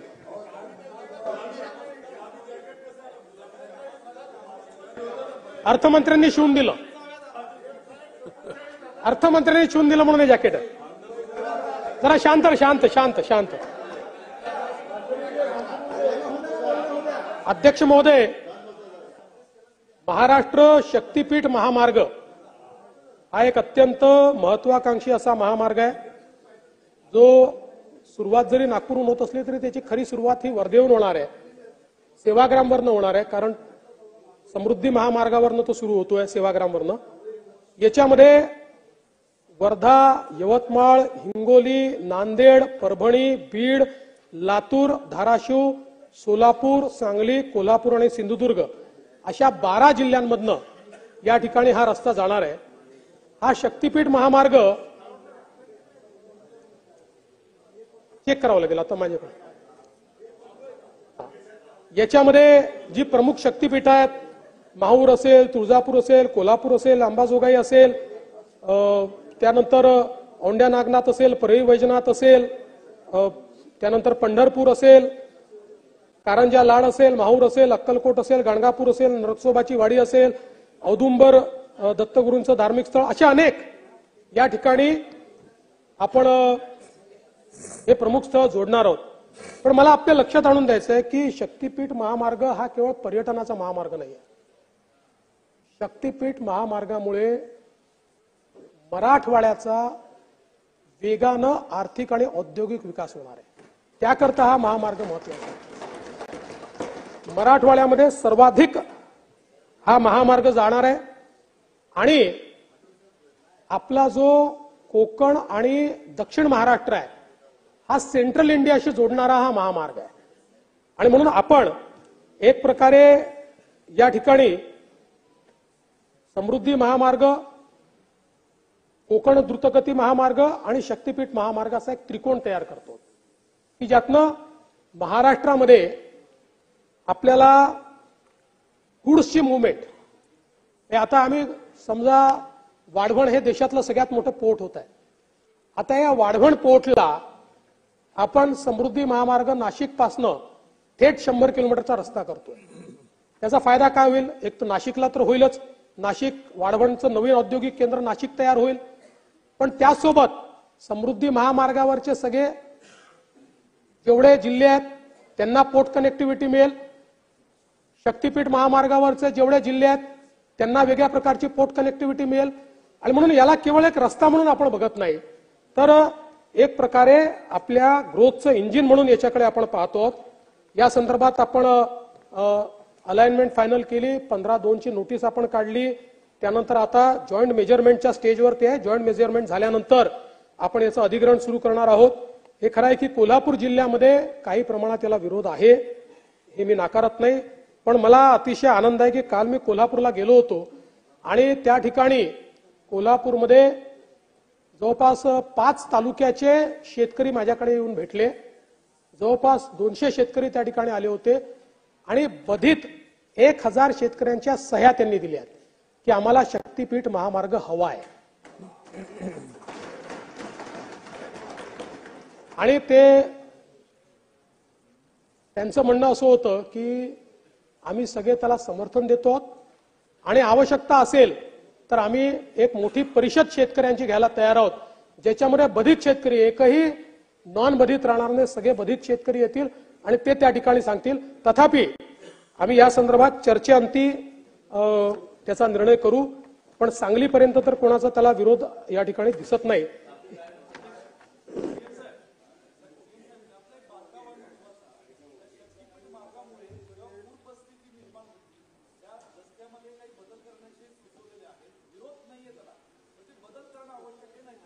कुठलीही सकारात्मक सूचना या ठिकाणी, कुठलीही कदम साहेब सकारात्मक सूचना असेल तर त्याचा निश्चितपणे आपण विचार करू. शेवटी एखादा प्लॅनिंग हे इव्हॉल्व होत असतं. अध्यक्ष महोदय, चला मी आता संपवतोय. काय सूचना आहे शिवाजी? गडहिंग्लज आणि चंदगड मार्ग आमचा हा गरजेचा आहे आणि आम्हाला त्याची आवश्यकताच आहे.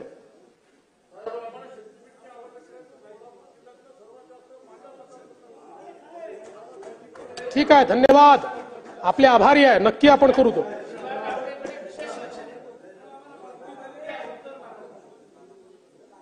अध्यक्ष महोदय, प्रधानमंत्री आवास योजनेमध्ये आता मी थोडा फास्ट जातो. प्रधानमंत्री आवास योजनेमध्ये मागच्या टप्प्यात पहिल्या टप्प्यामध्ये आपल्याला 13 लाख घरं मिळाली होती. त्यातली 99% घरं आपण पूर्ण केली. 98%, 2% लोक सापडत नाही, गायब झाल्यात, अशी परिस्थिती आहे. पण मला सांगताना आनंद वाटतो की दुसऱ्या टप्प्यामध्ये पहिल्याच वर्षी केंद्र सरकारने आपल्याला 20 लाख घरं दिलेली आहेत. हा देशातला रेकॉर्ड आहे. आणि मी ग्रामविकास विभागाचं अभिनंदन करेन. ही मिळाल्यानंतर, नवीन आपल्याला मान्यता मिळाल्यानंतर 1 महिन्याच्या आत ग्रामविकास विभागाने त्यातल्या 16 लाख घरांना मान्यता दिली आणि 10 लाख लोकांच्या खात्यामध्ये पैसे गेले आणि उरलेल्या 6 लाख लोकांच्या खात्यातही पैसे चाललेले आहेत. आणि आपण हे करत असताना निर्णय केला की आपण 50,000 रुपयाची वाढ ही राज्याच्या वतीनं त्याच्यामध्ये देतो. त्यामुळे आता प्रधानमंत्री आवास योजनेचा जो त्या ठिकाणी लाभधारी आहे त्याला वेगवेगळं सगळं मिळून 2 लाखापर्यंत आता हे पैसे मिळणार आहेत.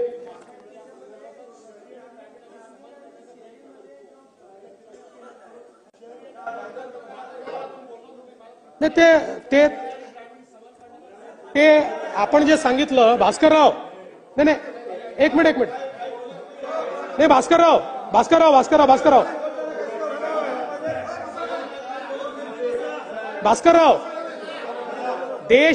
देशभरामध्ये हा फरक त्या ठिकाणी प्रत्येक राज्यात आहे, केंद्राने तो ठेवलेला आहे. आणि म्हणून आपण याचा विचार करूनच मग आपण हा निर्णय घेतला की ग्रामीणमध्ये वाढवले पाहिजे, म्हणून हे पैसे आपण या ठिकाणी वाढवलेले आहेत. आणि मला सांगताना आनंद वाटतो की एकूण पहिल्या टप्प्यामध्ये 13,57,000 घरं म्हणजे 20,364 कोटी. दुसऱ्या टप्प्यात 20 लाख घरं म्हणजे जवळपास हे 40,000 कोटी. आणि आपल्या राज्याच्या योजनेतनं म्हणजे ज्या वेगवेगळ्या योजना आपल्या चाललेल्या आहेत त्या योजनेतनं 17.54 लाख घरं असे एकूण 51 लाख घरं आपण महाराष्ट्रामध्ये या ठिकाणी बांधतो आहोत. आणि जवळपास 85,000 कोटी रुपयाची गुंतवणूक याच्यामध्ये होणार आहे. आणि त्यात सोलारचे पैसे पकडले तर ती अजून बऱ्यापैकी मोठ्या प्रमाणात ती वाढणार आहे. आणि म्हणून मला असं वाटतं की खूप मोठ्या प्रमाणात हे काम या ठिकाणी चाललेलं आहे. भारतरत्न डॉक्टर बाबासाहेब आंबेडकरांच्या स्मारकाच्या संदर्भात इंदू मिलचं स्मारक जे आहे त्याच्यामध्ये 372 कोटी रुपये आतापर्यंत खर्च झालेले आहेत. जवळपास मेजर काम यातलं जे साहेबूत इमारतींचं आहे ते आपल्याला झालेलं दिसतं आहे किंवा अंतिम टप्प्याकडे चाललेला आहे. 350 फुटाचा पुतळा तो देखील आपण निश्चित केलेला आहे आणि 100 फुटाचं त्याचं पदपीठ असणार आहे. एकूण हा जो प्रकल्प आहे हा आता 1090 कोटी रुपयाचा आहे. आणि आपला प्रयत्न आहे की पुतळ्याचं काम जर पूर्ण होऊ शकलं, इतर सगळी कामं आपण 6 डिसेंबर 2025 पूर्वी करण्याचा प्रयत्न करतो आहोत. पण पुतळ्याचं काम पूर्ण होऊ शकेल का अजूनही त्याबद्दल थोडी साशंकता आहे. त्यामुळे ते काम पूर्ण झाल्यानंतर पण अतिशय चांगलं काम राम सुतार साहेब त्या ठिकाणी करतायत. त्यामुळे निश्चितपणे हे स्मारक देखील नाही आता ते गेल्या त्यानंतर आपण सगळ्यांची कमिटी पाठवली होती. त्या कमिटीने सुधारणा सुचवल्या, तर सगळ्या सुधारणा मान्य करून त्यानंतर आपण तो पुतळा केलाय.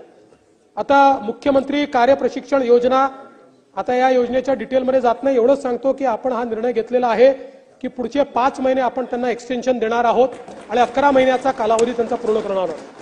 पण मला सभागृहाच्या निदर्शनास एक गोष्ट आणून द्यायची आहे. आता नको, प्रत्येक याच्यात एक गोष्ट मला या निमित्ताने लक्षात आणून द्यायची आहे की 11 महिन्यानंतर आपल्या सगळ्यांना हात जोडून विनंती आहे की आता पुन्हा कंटिन्यू करा, याकरता येऊ नये. कारण 11 महिन्यानंतर नवीन तेवढेच लोक, हे कार्य प्रशिक्षण योजना ही नोकरीची योजना नाही, अप्रेंटिस आहे, त्यांच्याकडे सरकारचं सर्टिफिकेट असेल तर त्यांना नोकरीत फायदा मिळेल म्हणून योजना आखलेली आहे. त्यामुळे 11 महिन्यानंतर नवीन तेवढेच लोक हे कार्य प्रशिक्षणात आपल्याला घ्यायचे आहेत. त्यामुळे त्याकरता कोणी आग्रह धरू नये अशा प्रकारे माझी आपल्या सर्वांना विनंती आहे। टेक्सटाईलच्या संदर्भातले काही बाबी या ठिकाणी आलेल्या आहेत। निश्चितपणे मी आता त्या सगळ्याच्या जाणार नाही। रेशीम उद्योगाच्या संदर्भात, मिनी टेक्सटाईलच्या संदर्भात किंवा एक चांगली सूचना आली की टेक्सटाईल मध्ये आपण गारमेंटिंग जे आहे त्याच्यावर भर देत असताना आपण आता केवळ किती कोटीची गुंतवणूक आहे त्याच्यावर इन्सेंटिव्ह देतो, पण फिनिश प्रॉडक्ट मध्ये किती लोकांना एम्प्लॉयमेंट दिली आहे याच्या आधारावर तुम्ही त्यांना मदत करा अशी एक सुमितजींनी चांगली सूचना मांडली आहे। निश्चित त्या योजनेचा आपण विचार करू। शेखर निकम यांनी कोकणात रेशीम बाजारपेठ हवी अशा प्रकारचं सांगितलेलं आहे, तर त्याचा देखील विचार जो आहे हा निश्चितपणे राज्य सरकारच्या माध्यमातून करण्यात येईल। आता गृहच्या संदर्भात मी अधिक वेळ आपला घेत नाही, कारण गृहची चर्चा तुम्ही लावणारच आहात, त्यामुळे त्यावेळी सांगू। पण मला एवढंच सांगायचं की आपण देशातला सर्वात चांगला सायबर सिक्युरिटी प्रोजेक्ट महाराष्ट्राने सुरू केलेला आहे। हा सर्वात आधुनिक प्रोजेक्ट आहे। आपला प्रोजेक्ट पाहण्याकरता 6 राज्यांचे लोक आणि 3 देशाचे लोक येऊन गेले। त्यातल्या 2 राज्यांनी आपल्याला विनंती केली आहे की आपण आमच्या राज्यात करू शकलात तर आम्ही द्यायला तयार आहोत। त्यामुळे आपण आपल्या सायबर सिक्युरिटी सेंटरला सायबर सिक्युरिटी कॉर्पोरेशन मध्ये परिवर्तित करतो आणि या कॉर्पोरेशनच्या माध्यमातून 2 राज्यांमध्ये आपण हे काम करतो। याच्यामध्ये आता आपल्याला केंद्र सरकारने 1945 हा नंबर दिलेला आहे। क्विक रिस्पॉन्स याच्यामध्ये आपण करू शकणार आहोत आणि मला असं वाटतं की येत्या काळामध्ये कारण आज आपल्यासमोर सगळ्यात मोठं आव्हान हे सायबर गुन्ह्यांचं आव्हान आहे, त्यामुळे ते आव्हान देखील आपण या ठिकाणी पूर्ण करू। सभागृहात अनेक सदस्यांनी कोल्हापूर येथे उच्च न्यायालयाचे फिरते खंडपीठ व्हावे अशा प्रकारचा एक मुद्दा मांडलेला आहे। या संदर्भात राज्य सरकारने यापूर्वीच आपला कॅबिनेटचा प्रस्ताव पाठवलेला आहे। आपण त्यांना विनंती केली आहे की पहिल्या टप्प्यात आपण कोल्हापूरला त्या ठिकाणी स्थापन करा आणि दुसऱ्या टप्प्यात आपण पुण्याला स्थापन करा अशी विनंती देखील आपण केलेली आहे। राज्य सरकार आपली विनंती पुन्हा एकदा त्या ठिकाणी माननीय उच्च न्यायालयाकडे उद्धृत करेल। माझी स्वतः माननीय उच्च न्यायालयाचे मुख्य न्यायमूर्ती यांच्याशी चर्चा झाली आहे आणि त्यांनी मला आश्वासित केलं आहे की जो काही त्यांची पद्धती आहे त्या पद्धतीला अनुरूप ते या संदर्भात जो काही उचित निर्णय तो निर्णय करतील। त्यामुळे आपण अपेक्षा करूया की या ठिकाणी आपण जी त्यांना विनंती केली की पहिल्या टप्प्यात कोल्हापूरला आणि मग दुसऱ्या टप्प्यात पुण्याला अशा प्रकारचं हे खंडपीठ झालं पाहिजे, त्या संदर्भातला पाठपुरावा हे त्यामुळेच होण्याची शक्यता जरा वाढलेली आहे। यासोबत जलसंधारणाच्या बाबतीत देखील मोठ्या प्रमाणात गाळमुक्त धरण, गाळयुक्त शिवार ही योजना आपण सुरू केलेली आहे। वेगवेगळ्या ज्या संस्था आहेत त्या संस्थांसोबत आपण करार केलेले आहेत आणि मोठ्या प्रमाणात हे काम या ठिकाणी चाललेलं आहे।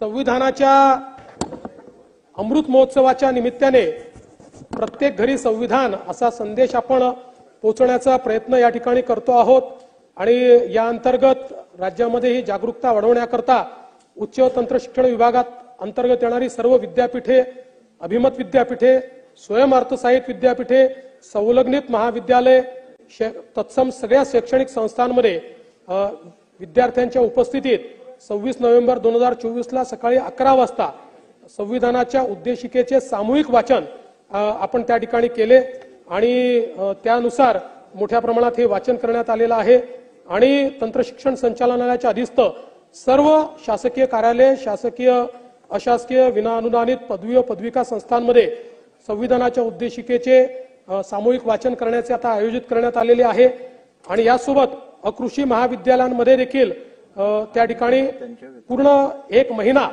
संविधान म्हणजे फेब्रुवारी ते मार्च हा संविधान गौरव महोत्सव आपण त्या ठिकाणी साजरा केलेला आहे, ज्यामध्ये भारतीय राज्यघटनेची ओळख व या विषयावर निबंध स्पर्धा, वक्तृत्व स्पर्धा, प्रश्नमंजुषा, त्यानंतर पोस्टर आणि भिंतीपत्रके, कार्यशाळा, परिषदांचं आयोजन, राज्यघटनेविषयीचे अभ्यासक, विषय तज्ञ यांना निमंत्रित केलाय आणि शालेय शिक्षणाच्या माध्यमातून लहान मुलांपर्यंत ही उद्देशिका पोहोचली पाहिजे हा आपला प्रयत्न आहे। राष्ट्रीय सेवा योजनेच्या माध्यमातून आपण ते काम सुरू केलेलं आहे। राज्यातल्या सर्व सार्वजनिक ग्रंथालयामध्ये राज्यघटनेबाबतची व्याख्यानं ही आयोजित करण्याचे निर्देश आपण दिलेले आहेत, त्यामुळे जास्तीत जास्त लोकांपर्यंत आपलं संविधान पोहोचलं पाहिजे अशा प्रकारचा आपला प्रयत्न आहे। मुलींना 100% जी फी माफीची आपली योजना आहे त्या संदर्भात या ठिकाणी मी सांगू इच्छितो की या वर्षी 2024-25 मध्ये याच्यामध्ये ज्या पात्र अशा 73,842 मुली होत्या त्यांना आपण त्या ठिकाणी पूर्णपणे 100% जे शुल्क आहे ते माफ केलेलं आहे. अनेक लोकांचे अनेक गैरसमज आहे म्हणून या ठिकाणी मी सांगू इच्छितो की मागच्या काळामध्ये आपण मुलींना 50% फी माफी द्यायचो. ज्या मुलींना 50% फी माफी मिळायची त्या सगळ्या, कारण त्याच्यामध्ये आपण कुठलाही भेदभाव ठेवला नव्हता, सगळ्या मुलींना 50% फी माफी देत होतो. आता त्या सगळ्या मुलींना 50च्या ऐवजी 100% फी माफी आपण त्या ठिकाणी देतो. कुठली कॅटेगरी नाही. आणि म्हणून अध्यक्ष महोदय, काही गोष्टी राहून गेल्या असतील तर त्याची उत्तरं नंतरच्या कुठल्या तरी चर्चेत येतील. काही कोणाला जर या ठिकाणी रायटिंग मध्ये देता आली तर ती देखील देण्याचा प्रयत्न आपण करू. पण शेवटी मी एवढंच सांगेन की जगद्गुरू तुकाराम महाराजांनी सांगितलं आहे, अवगुणांचे हाती आहे अवघीच फजिती, नाही पत्रासवे चाड, प्रमाण ते फिके गोड, विष तांब्या वाटी, भरली लावू नये होटी, तुका म्हणे भाव, शुद्ध बरा सोंग वाव. याचा अर्थ काय आहे? अवगुणी माणसांची नेहमीच फजिती होते. भांडे चांगले आहे की नाही यापेक्षा त्यातला रस पिण्यायोग्य आहे की नाही हे आधी बघायचं असतं. आणि विष तांब्याच्या किंवा सोन्याच्या वाटीतही भरलं तरी देखील त्याचं सेवन हे अयोग्यच असतं. आणि म्हणूनच शुद्ध भावाने काम करण्याचा जो संदेश या ठिकाणी जगद्गुरू तुकाराम महाराजांनी दिलेला आहे, या जनादेशानंतर तशाच शुद्ध भावाने काम करण्याचा आमचा प्रयत्न आहे. त्यामुळे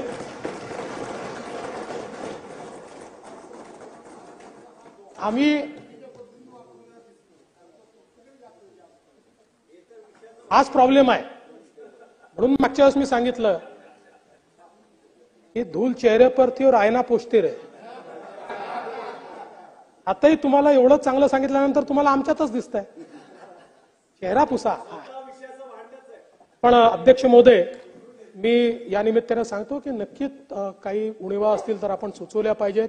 चांगल्या सूचना. मी पहिल्या दिवशी सांगितलं की विरोधी पक्षाचं मूल्यमापन हे संख्येच्या आधारावर आम्ही करणार नाही, तर ते ज्या सूचना योग्य असतील त्या सूचनांचा अंतर्भाव हा आमच्या राज्य कारभारामध्ये आम्ही निश्चितपणे करू.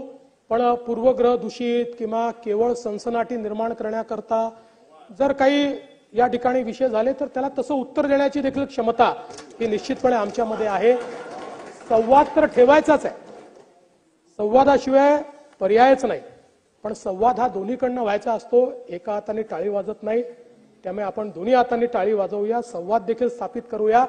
आणि आपला महाराष्ट्र जो इतर कुठल्याही राज्याच्या पुढे आहे, सेकंड टू नन असा जो आपला महाराष्ट्र आहे, हा अधिक उत्तम करण्याकरता आपण सगळे प्रयत्न करूया. मी पुन्हा एकदा राज्यपाल महोदयांचे मनापासून आभार मानतो आणि माझं बोलणं संपतो. प्रश्न असा आहे की राज्यपालांनी केलेल्या अभिभाषणाबद्दल आम्ही या अधिवेशनाकरिता जमलेले महाराष्ट्र विधानसभेचे सदस्य